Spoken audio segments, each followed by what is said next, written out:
So we have another idea for the wall decor, and in this case a friend suggested a shelf which we could then put an LED candle on and have the candle so it's reflecting off the stone, and maybe a black stone with some sparkle in it would be better.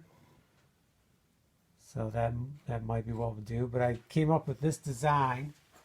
And this is a block that I had. I had a couple blocks over here in my block bin. It has some black walnut in it, some cherry, and some oak. Oh, some white ash too. So I'm thinking I'll mount that right there. And on the bottom I used a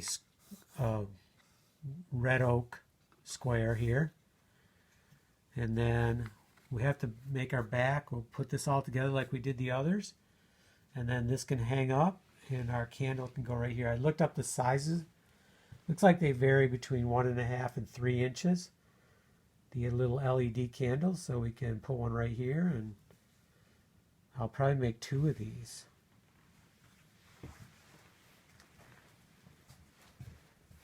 Now the LED candles come with a little remote, so that might be a nice little feature for it.